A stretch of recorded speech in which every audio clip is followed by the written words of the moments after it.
Hey guys, my name is Ethan, this is Carberra. Welcome to series where I teach you how to code in Python. Today we are expanding on what we did last time. So last time we did for loops and while loops. Today we're talking about more advanced stuff. So we're talking about breaking loops, resetting or continuing loops, for else's and while else's. So if you come into our new file here, I've lost my mouse again. There we go. So we'll talk about breaking loops first. So if we have, say, for I in range 20, so that's every number from 0 to 19 inclusive, we can say if I equals 5, print found it, and then do break, and then we can do print I down here. And as you can see, we now have 0, 1, 2, 3, 4, and we have found it, and it didn't continue beyond 5, even though we told it to go to the range 20, because we told it to break out of the loop if I equal 5. You can also combine this, while I'm talking about the breaks, with an else statement. So you can do down here, else print didn't find it. This is kind of a weird one. So if I do I equals 27, and we do that, as you see, it prints every number from 0 to 19 and then prints didn't find it. So the else is sort of, it's a little bit backwards in a way. It iterates through all of this and you get to the else if it wasn't broken. So if it was broken, so if we now change this back to 5, it won't print didn't find it because the loop was broken. It never got to this else. So it is kind of a weirdly backwards logic with that.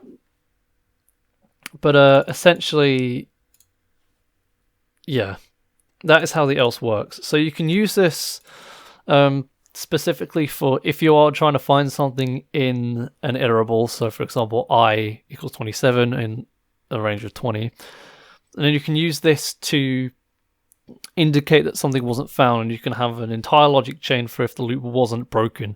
Or you can have an entire logic chain here for if the loop was, but I think the for else is probably a bit cleaner. And then you can have other stuff down here if it was, and yada yada yada. You can do any number of things. This works very much the same with whiles. So we're going to have I equals 0. While I is less than 20. Whoops. I tell you what I didn't do there. Oh god. Okay. That doesn't work the same in Sublime, does it? I didn't do I plus equals 1. Hey, I'm good. As you can see, it didn't find it, but if you now change this to 5 again, we'll see it did find it and it didn't get to the else. So the for else and while else work exactly the same. It just utilizes this break. So this break needs to be there for it to work. Yeah, one important thing to know about the break is that it breaks out of its own loop. So if statements aren't affected by this, so the while is what it breaks out of because that is the loop it found first. If there was a loop on top of this, it wouldn't break out of there as well. It would keep going through that loop.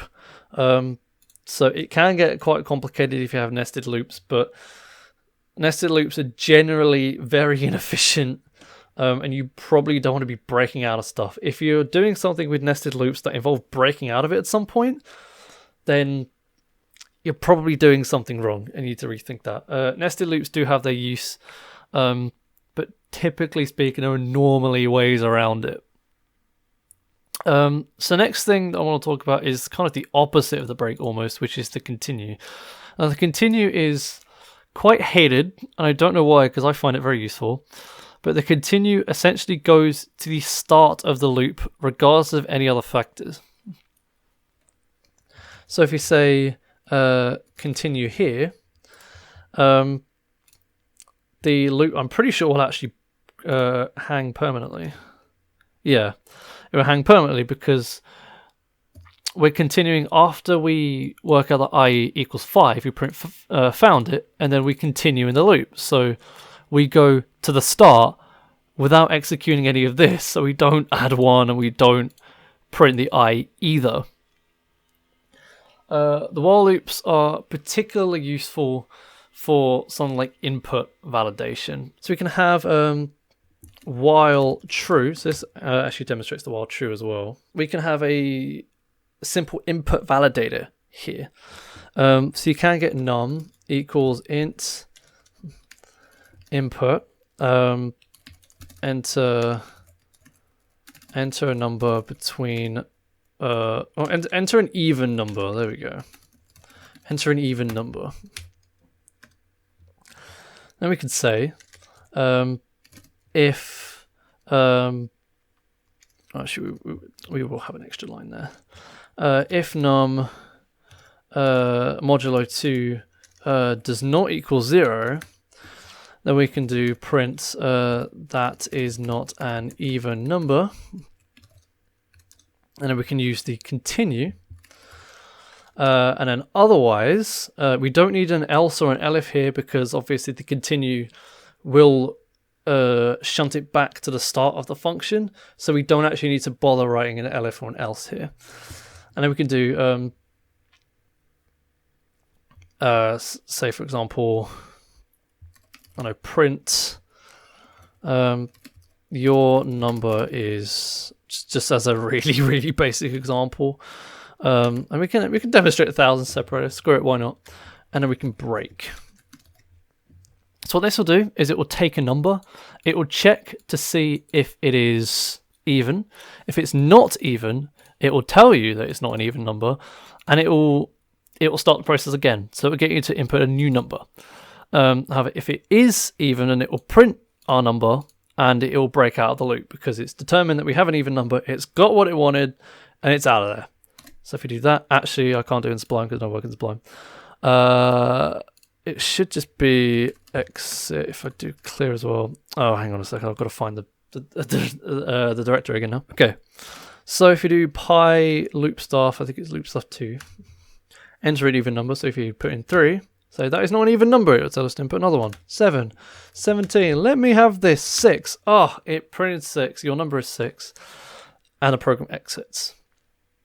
So you can see this while true essentially just goes, is basically forever. Do this forever unless you explicitly use the break out, or if the program quits. So, and then we enter a number, it then does the check, and then it forces us to enter another number until we put an even number, and then it will print the even number. So that is a really good way to do input validation, especially in the console. You can do that in like GUI application stuff as well, but it's more, you get more feedback from the console, or at least it's easier to demonstrate in the console. I haven't really done anything outside of that. But you could do it in bots and stuff as well, and it'll work pretty well. But yeah, that is it for the more advanced stuff, or the more advanced implementations of fors, whiles, and breaking, continuing loops and stuff. If you have any questions about anything in this video, and I'm sure some people will, then feel free to leave a comment, or you can join the Discord using a link in the description. While you're down there, I'd recommend you check out my socials. So I have Twitter, Facebook, Twitch, all that stuff. Doing streams. Woo, come join the streams if you want. That's a shit over. But yeah, that's going to be the end of the video. If you liked it, so down below. If you really liked it, consider subscribing and hitting the notification bell so you don't miss out on future uploads. And if you really liked it, then consider supporting me on Patreon. Of course, you don't have to. Be a really cool thing if you do. With that in mind, I'd like to thank my super awesome patrons for being super awesome. And I will see you next time, where we tackle checkpoint 2. We're at the next checkpoint. You've got a good amount of knowledge now. You can do something a little bit more complicated. So I will see you for that.